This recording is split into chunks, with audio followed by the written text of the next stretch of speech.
बिस्मिल्लाहिर्रहमानिर्रहीम। अस्सलाम वालेकुम दोस्तों, मैं हूं हाफिज़ सरफराज तरीन। उम्मीद है आप ईमान और सेहत की बेहतरीन हालत में होंगे। दोस्तों, आपको पता है कि अक्सर मैं आपके साथ एक ऐसे टॉपिक डिस्कस करता हूं जो रोज़मर्रा ज़िंदगी में पेश आते हैं। एक चीज़ जो मैंने ऑब्ज़र्व की है, आपने भी ऑब्ज़र्व की होगी, कि लोग अक्सर कहते हैं कि लातों के भूत बातों से नहीं मानते। अगर बच्चा एक स्लेट की मानद है कि उस पर जो लिखा जाए वही कुछ नज़र आता है, एक पौधे की मानद है जैसे उसकी इंसान निगराश्त करता है वैसा ही वो उसकी बढ़ोतरी होती है। हाँ, बच्चा तो एक सादा कागज़ होता है, उस पर जो लिखा जाए वो पढ़ा जा सकता है। लेकिन क्या वजह है कि हम बीइंग अ पेरेंट्स या बीइंग अ टीचर माशरे को कैसे बच्चे दे रहे हैं, कैसे नौनियाला ने कौम अफराद दे रहे हैं जो माशरे में ख़राबी का बायस बन रहे हैं। मैं आपको एक मिसाल देता हूँ। घरों के अंदर बच्चे डरते किससे हैं?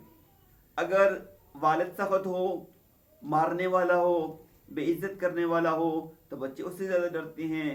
अगर माँ ज़्यादा सख्त मिजाज हो, मारने वाली हो, बेइज्जत करने वाली हो तो बच्चे उससे डरते हैं।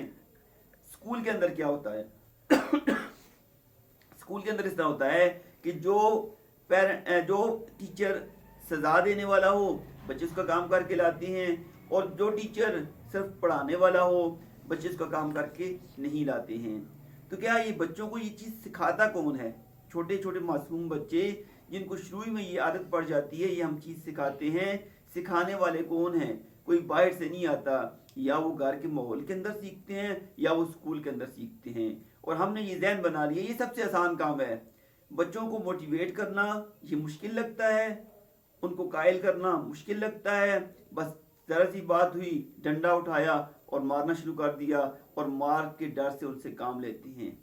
और आगे क्या होता है आप देखें। और बच्चों की तरफ से क्या होता है?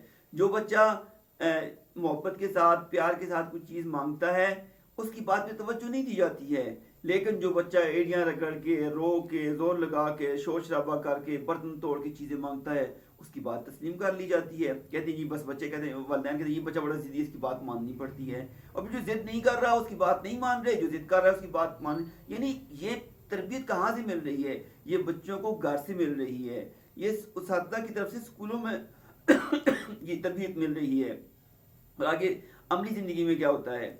यही चीज़ें जब वो देख के आगे जाते हैं, किसी जगह अफसर बने बैठे होते हैं, जब अफसर बने बैठे हैं एक बंदा आके बड़ी इज्जत के साथ रिक्वेस्ट करता है सर ये मेरा काम कर दें, तो आगे से उनको सदमोरी का सामना करना पड़ता है। यानी काम होता नहीं, बाज़ दफ़ा बेइज्जत करके अफसर साहब निकाल देते हैं।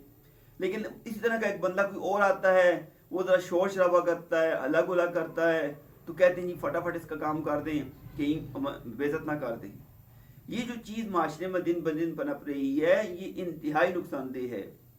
मेरी गुजारिश है वालिदैन से कि इस हवाले से तरबियत करें बच्चों की ऐसी, यानी घर में माँ और बाप दोनों की जिम्मेदारी है कि बच्चों को मार पीट के ज़रिए राग़िब करने के बजाय, कायल करने के बजाय, बेइज्जत करके कायल करने के बजाय उनकी ऐसी तरबियत करें कि वो अमली ज़िंदगी में इस तरह के शहरी साबित हों कि मोटिवेट हों, दलाइल के लिए कायल करने की कोशिश कर सकेंगे। इस तरह स्कूल के अंदर आधे टीचर मारने वाले हैं जी, आधे टीचर मारने वाले नहीं हैं। जो मारने वाले हैं उनका काम करके ला रहे हैं, जो नहीं मारने वाले उनका काम नहीं करके ला रहे। तो ये चीज़ भी नुकसानदेह है।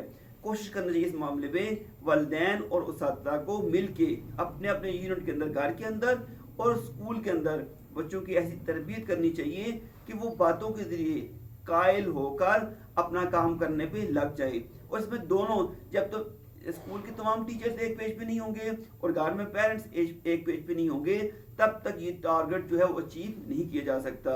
उम्मीद है आपको मेरी वीडियो पसंद आई होगी। अगर पसंद आई है तो चैनल को सब्सक्राइब कर लें और बेल आइकन को दबा दें ताकि इस तरह की आने वाली तमाम वीडियोज़ आप तक पहुँचती रहें।